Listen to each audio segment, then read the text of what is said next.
மே 17ஆம் தேதி முதல் மீண்டும் ஐபிஎல் போட்டி நடைபெறும் என அறிவிப்பு வெளியாகி இருக்கிறது.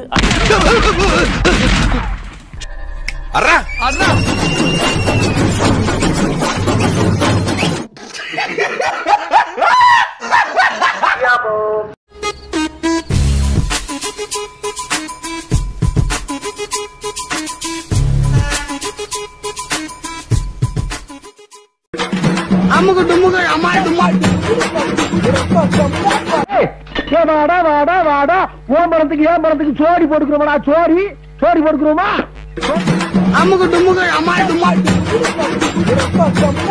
ஃபர்ஸ்ட் ஹாஃப்க்கும் செகண்ட் ஹாஃப்க்கும் சுத்தமா சம்பந்தமே இல்லை. ஒவ்வொரு சீனும் அவ்வளோ லேகா இருக்கு. ஹலோ ப்ரொடியூசர் சார் சொல்லுங்க.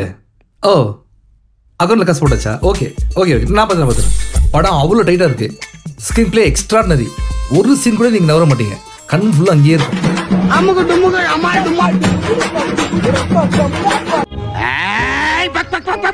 எப்படி சிக்கிரிக்கம் பாத்தியாப்பா?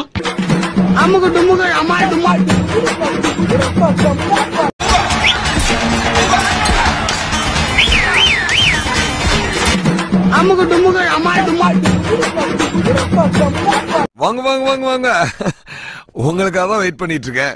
நீங்க வந்தா தானே கலகலன்னு இருக்கும். ரொம்ப தேங்க்ஸ் மாப்ள.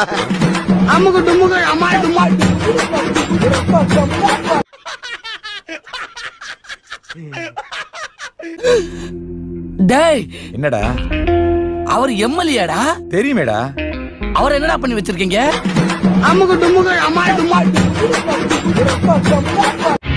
நல்லா இருக்கு. நல்லா இருக்கியா? நல்லா இருக்கு. இன்னும் என்னமோ ஒண்ணு குறையுதுடா.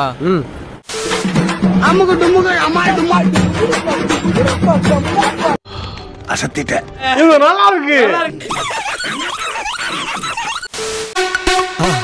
மறக்காம சர்ப்ரைஸ் பண்ணுங்க. தேங்க்யூ. ஒரு நிமிஷம் இதை மட்டும் பார்த்துட்டு போ. அப்பதான் என் மனசு குளுகுளுன்னு இருக்கா. நடிகர் சந்தானத்தின் டிடி நெக்ஸ்ட் லெவல் திரைப்படத்தில் இடம்பெற்றுள்ள பாடல் இந்துக்களின் மனதை புண்படுத்தும் விதமாக உள்ளதாக எதிர்க்கட்சி தலைவர் எடப்பாடி பழனிசாமியிடம் ஜனசேனா கட்சியினர் புகார் தெரிவித்தனர். வாயில சுவிட்ட வச்சு வெடிய அடியில வச்சுட்டீங்களா? பொறுப்பாளர் கிரண் ராயல் பக்தர்கள் மனது புண்படாமல் பார்த்து கொள்ள வேண்டும் என்றும் படத்தை தடை செய்யவோ அல்லது படத்தில் இருந்து பாடலை நீக்க வேண்டும் என்று கோரினார். உடனடியாக அந்த பாடலை நீக்கி திரைப்படம் வெளியாக வேண்டும், இல்லை வெளியாக வேண்டும். மேலும் பக்தர்களுக்கு வெளிப்படையாக மன்னிப்பு கேட்க வேண்டும். இல்லாவிட்டால் 100 கோடி ரூபாய் மான நஷ்டஈடு வழக்கு தொடரப்படும் என்று தெரிவிக்கப்பட்டுள்ளது. 15 பணத்தை எப்ப தருவ? பணத்தை எப்படா தருவ? கொஞ்சோண்டு சட்னி வேணா தர்றேன், நக்கிட்டு போறீங்க.